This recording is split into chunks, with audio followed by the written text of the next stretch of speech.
Hello, you cultured bumpkins. Today we are reading chapter 3 of the pirate classic, Treasure Island. And we'll do it in as if it were off, the coastal Carolinas or something. We'll read it in Southern instead of in British English. All right, so we'll get right to it. Chapter 3, The Black Spot.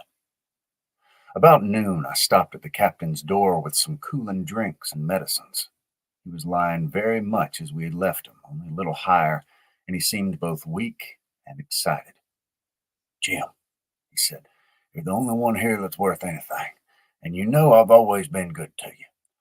Never a month but I've given you a silver fourpenny for yourself, and now you see, mate, I'm pretty low and deserted by all. And Jim, you'll bring me one noggin of rum now, won't you, matey? The doctor, I began, but he broke in cursing the doctor in a feeble voice but heartily. Doctors is all swabs, he said, and that doctor there, why, what do he know about seafaring men? I've been in places hot as pitch, and mates dropping round with Yellow Jack, and the blessed land a heaving like the sea with earthquakes. What do the doctor know of lands like that? And I lived on rum, I tell you. It's been meat and drink, and man and wife to me. And if I'm not to have my rum now, I'm a poor old hulk on a lee shore. My blood'll be on you, Jim, and that Dr. Swab. And he ran on again for a while with curses. Look, Jim, how my fingers fidgets, he continued in a pleading tone. I can't keep 'em still. Not I. I hadn't had a drop in this blessed day. That doctor's a fool, I tell you. If you hadn't done a if I don't have a drain of rum, Jim, I'll have the horrors. I seen some of 'em already. I seen old Flint in the corner there behind you. Plain as print. I seen him. If I get the horse, I'm a man that has lived rough, and I'll raise Cain. Your doctor himself said one glass wouldn't hurt me. I give you a golden guinea for a noggin, Jim. He was growing more and more excited, and this alarmed me for my father, who was very low that day and needed quiet. Besides, I was reassured by the doctor's words, now quoted to me, and rather offended by the offer of a bribe. I want none of your money, said I, but what you owe my father. I'll get you one glass and no more. When I brought it to him, he seized it greedily and drank it out. Ah, ah, said he, that's better, sure enough. Now, matey, did that doctor say how long I was to lie here in this old berth? A week at least, said I. Thunder, he cried, a week? I can't do that. They'd have the black spot on me by then. The lubbers is going to get that. Excuse me.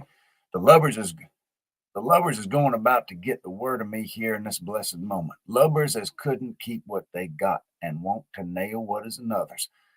Is that seemingly behavior now I want to know? But I'm a saving soul. I never wasted good money of mine, nor lost it neither, and I'll trick 'em again.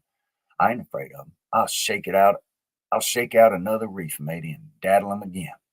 As he was thus speaking, he had risen from bed with great difficulty, holding to my shoulder with a grip that almost made me cry out, and moving his legs like so much dead weight.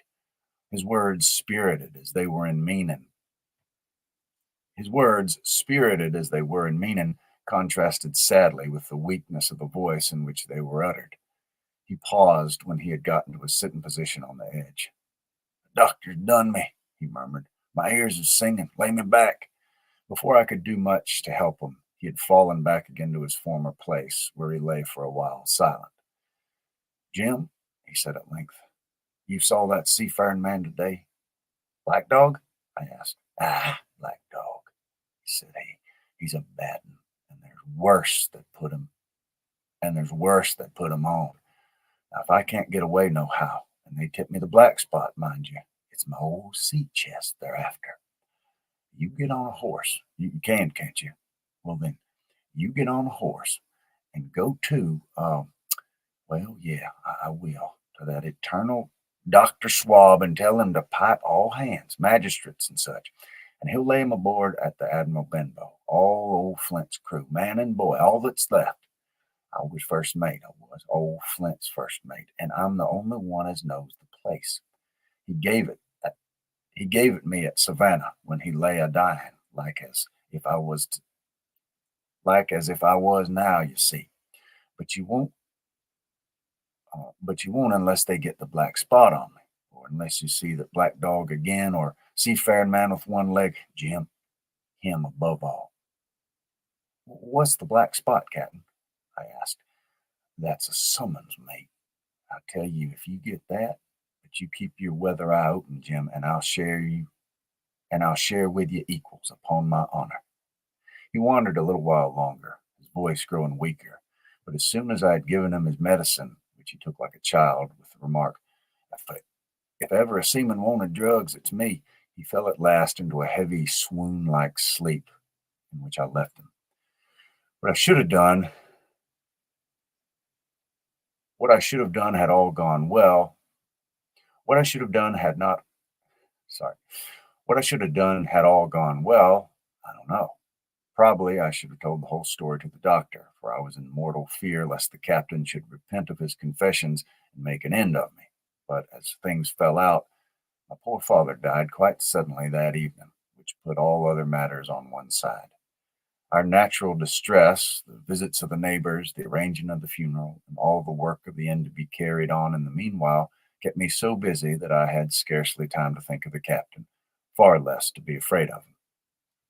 He got downstairs next morning, to be sure, and had his meals as usual, though he ate little and had more, I'm afraid, than his usual supply of rum, for he helped himself out of the bar, scowling and blowing through his nose, and no one dared to cross him.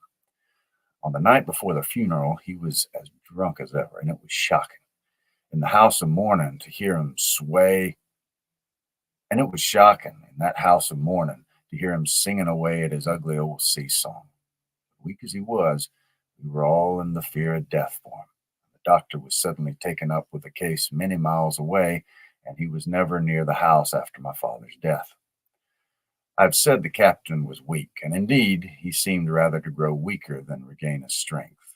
He clambered up and down stairs and went from the parlor to the bar and back again. Sometimes put his nose out of doors to smell the sea, holding on to the walls as he went for support and breathing hard and fast like a man on a steep mountain. He never particularly addressed me, and it's my belief he had forgotten his confidences. His temper was more flighty, and allowing for his bodily weaknesses, more violent than ever. He had an alarming way now when he was drunk of drawing his cutlass and laying it bare before him on the table. But with all that, he minded people less and seemed to shut up on his own thoughts and rather wandering. Once, for instance, to our extreme wonder, he piped up to a different air, a king and country love song that he must have learned in his youth before he begun to follow the sea. So things passed until the day after the funeral, and about 3 o'clock of a bitter, foggy, frosty afternoon, I was standing at the door for a moment, full of sad thoughts about my father, when I saw someone drawing slowly near along the road. He was plainly blind, for he tapped before him with a stick, and wore a great green shade over his eyes and nose, and he was hunched as if with age or weakness, and he wore a huge old tattered sea cloak with a hood that made him appear positively deformed. I never in my life saw a more dreadful looking creature. He stopped a little from the inn, and raising his voice in an odd sing-song, addressed the air in front of him. Will any kind friend inform a poor blind man who has lost the precious sight of his eyes in the gracious defense of his native country, England, and God bless King George, where or what part of his country he may now be in? You're at the Admiral Benbow, Black Hill Cove, my good man, said I. I hear a voice, said he, a young voice. Will you give me your hand, my kind young friend, and lead me in? I held out my hand, and the horrible, soft-spoken, eyeless creature gripped it in a moment like a vice. I was so much startled that I struggled to withdraw, but the blind man pulled me up close to him with a single action of his arm. Now, boy, he said, take me to the captain. Sir, said I, upon my word I dare not. Oh, he sneered, that's it. Take me in, or I'll break your arm. And he gave it as he spoke with a wrench that made me cry out. Sir, said I, it's for yourself. I mean, the captain is not what he used to be. He sits with a drawn cutlass. Another gentleman, come on now, march, interrupted he. And I never heard a voice so cruel and cold and ugly as that blind man's. I cowed more. It cowed me more than a pain, and I began to obey him at once, walking straight in at the door and towards the parlor, where our old old sick buccaneer was sitting, dazed with rum. The blind man clung close to me, holding me in one iron fist, leaning almost more of his weight on me than I could carry. Holding me in one iron fist and leaning almost more of his weight on me than I could carry. Lead me straight up to him, and when I'm in view, cry out, "Here's a friend for you, Bill. If you don't, I'll do this." And with that, he gave me a twitch that I thought would have made me faint. Between this and that, I was so utterly terrified of the blind beggar that I forgot my terror of the captain. As I opened the parlor door, cried out the words he had ordered in a trembling voice. The poor captain raised his eyes, and at one look the rum went out of him and left him staring sober. The expression of his face was not so much of terror as of mortal sickness. He made a movement to rise, but I do not believe he had enough force left in his body. "Now, Bill, sit where you are," said the beggar. "If I can't see, I can hear a finger stirring. Business is business. Hold out your left hand. Boy, take his left hand by the wrist and bring it near to my right." We both obeyed him to the letter, and I saw him pass something from the hollow of the hand that held his stick into the palm of the captain's, which closed upon it instantly. "And now that's done," said the blind man. And at the words, he suddenly left hold of me, and with incredible accuracy and nimbleness skipped out of the parlor and into the road, where, as I still stood motionless, I could hear his stick go tap, tap, tapping into the distance. It was some time before either I or the captain seemed to gather our senses, but at length, and about at the same moment, I released his wrist, which I was still holding, and he drew in his hand and looked sharply into the palm. "10 o'clock," he cried. "6 hours. We'll do 'em yet." And he sprang to his feet. Even as he did so, he reeled and put his hand to his throat, stood swaying for a moment, and then, with a peculiar sound, fell from his whole height, face foremost, to the floor. I ran to him at once, calling to my mother, but haste was all in vain. The captain had been struck dead by thunder and apoplexy. It's a curious thing to understand, for I had certainly never liked the man, though of late I had begun to pity him. But as soon as I saw that he was dead, I burst into a flood of tears. It was the second death I had known, and the sorrow of the first was still fresh in my heart.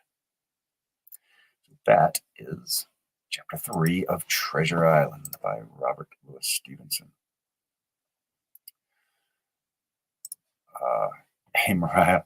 Hey, I think any great story deserves a remake of some kind.